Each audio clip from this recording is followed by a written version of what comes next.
अस्सलाम dear students, good morning.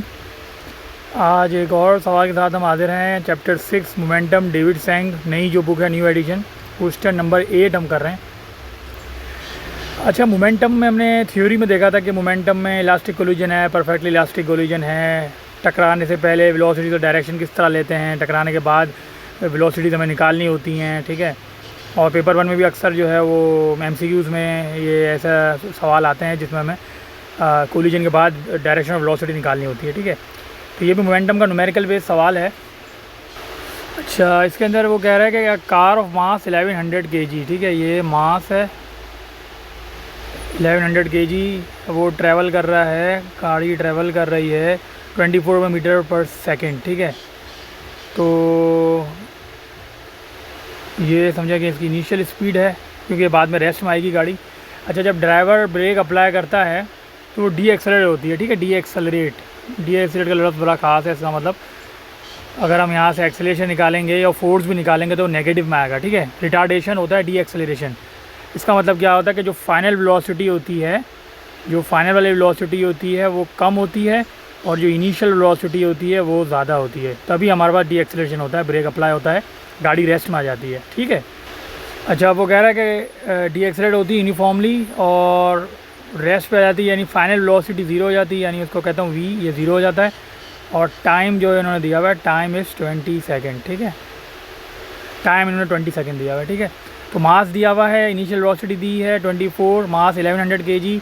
गाड़ी जैसे ही ब्रेक अप्लाई करता है तो सारी बात है गाड़ी स्लो होगी, डी एक्सेलरेट होगी यूनिफॉर्मली और रेस्ट पे आ जाएगी 20 सेकेंड के बाद। अच्छा, तो ठीक है बच्चों, ये देखो हमारे पास फर्स्ट पार्ट में तो कहा हुआ है कि चेंज इन मोमेंटम निकालो, ठीक है। ये इन्होंने बोला हुआ है कि चेंज इन मोमेंटम निकालो, ठीक है। चेंज इन मोमेंटम कैसे,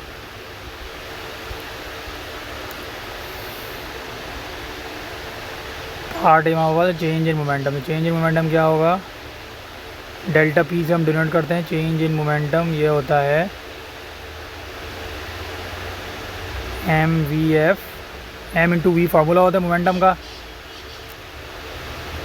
मोमेंटम का फार्मूला होता है चेंज इन मोमेंटम का final momentum minus initial momentum, ठीक है। अच्छा, तो यहाँ देखो बच्चों बहुत आसान है। चेंज इन मोमेंटम, मोमेंटम होता है मास इनटू वेलोसिटी, और यहाँ पे भी PI में क्या आएगा, मास इनटू वेलोसिटी, ठीक है।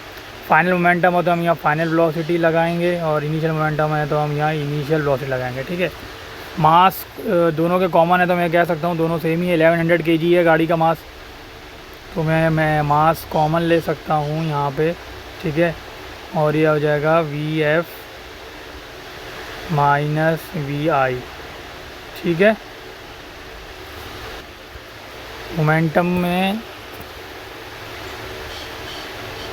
मास तो हमारे पास कितना है, सॉरी ये हमारे पास है, मास है 1100 kg, ठीक है। फाइनल वेलोसिटी रेस्ट पे आ रही है तो वो 0 हो जाएगा, माइनस के साथ initial velocity 24, initial velocity car की हो जाएगी 24, ठीक है।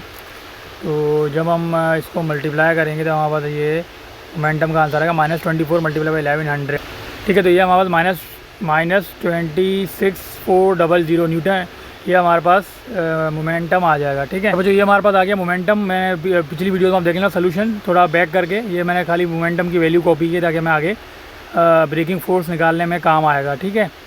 तो ये है -26400। अब हमें क्या करना है, वो पूछ रहा है सेकंड पार्ट में कि ब्रेकिंग फ़ोर्स निकालो, ठीक है। पार्ट B के अंदर वो पूछ रहा है ब्रेकिंग फ़ोर्स। तो न्यूटन का जो सेकंड लॉ है वो हमें कहता है कि फ़ोर्स प्रोपोर्शनल है एक्सेलरेशन के, ठीक है। जितना ज़्यादा गाड़ी किसी भी ऑब्जेक्ट में हम फोर्स अप्लाई करेंगे उतना ही ज़्यादा ऑब्जेक्ट एक्सेलरेट करेगा। अच्छा, इसके अलावा इसका दूसरा भी ट्रांसलेशन है, यानी कि अगर जो हमारे पास फोर्स है वो प्रोपोर्शनल होती है किसके, rate of change of momentum के, ठीक है। यानी जो चेंज ऑफ मोमेंटम है उसको मैं अगर टाइम से डिवाइड कर दूँ, रेट का मतलब क्या होता है, डिवाइड बाय टाइम, तो इस सूरत में भी हमारे पास क्या हो जाएगा, ब्रेकिंग फोर्स आ सकती है, यानी फोर्स आ सकती है। मोमेंटम को हम टाइम से डिवाइड कर देंगे तो ब्रेकिंग फोर्स आ जाएगी। तो पार्ट B में देखो हमारे पास क्या हो जाएगा, पार्ट B में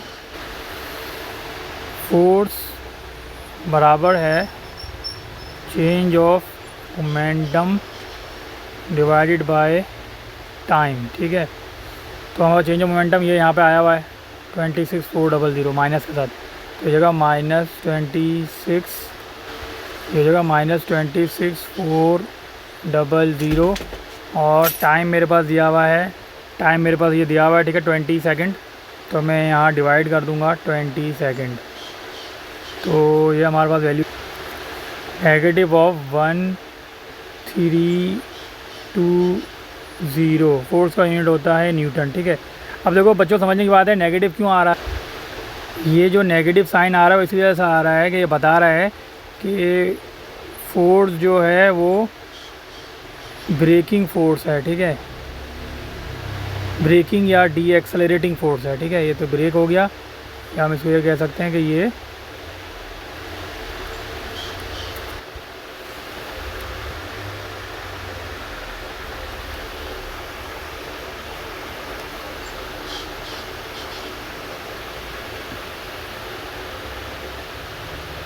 इसने सेकंड पूछा हुआ है पार्ट सी में braking distance of the car, ठीक है। Braking distance of the car पूछा हुआ है, तो यहाँ पे हमें डेटा को एनालाइज करना पड़ेगा, ठीक है।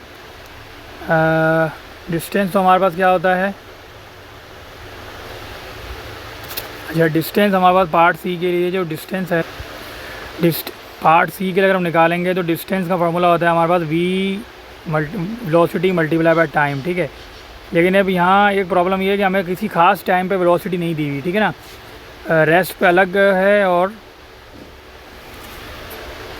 मतलब कि ये हमारे पास स्टार्टिंग में 24 है वेलोसिटी और आखिर में जो है वो रेस्ट पे 0 हो जाती है। तो हम यहाँ पे हम कह देंगे, हम यहाँ वी एवरेज लेंगे, ठीक है, एवरेज वेलोसिटी निकालेंगे। तो देखो कैसे होगा, एवरेज वेलोसिटी 24 है ना, तो ये हो जाएगा 24 और जो रेस्ट वाली वेलोसिटी है वो 0 है, और डिवाइड बाय दोनों का एवरेज क्या निकलता है, डिवाइड बाय 2 कर देते हैं। टाइम मेरे पास दिया है 20 सेकेंड, ठीक है। तो ये मेरे पास हो जाएगा 24 डिवाइड बाय 2 12 होगा, और 12 मल्टीप्लाई बाय 20, तो ये मेरे पास आ जाएगा 240 मीटर्स, ठीक है। तो ये हमारा डिस्टेंस ट्रैवल कर रहा है, braking distance of the car ये है 240 मीटर्स, ये है ब्रेकिंग डिस्टेंस ऑफ कार, ठीक है। उम्मीद है आपको ये डेविड सैंग का क्वेश्चन समझ आया होगा। क्वेश्चन नंबर 8 बहुत इजी तरीके से मैंने समझाने की कोशिश की है, but if you have any other queries do let me know. Like करें, हमारे चैनल को सब्सक्राइब करें। आपका favourite channel for a level maths 9709 and A level maths और फिज़िक्स, ए लेवल मैथ्स और फिज़िक्स दोनों के लिए आपका फेवरेट चैनल है। तो आप ज़रूर इसको लाइक करें, शेयर करें और अपने दोस्तों में सब्सक्राइब करें। Thank you.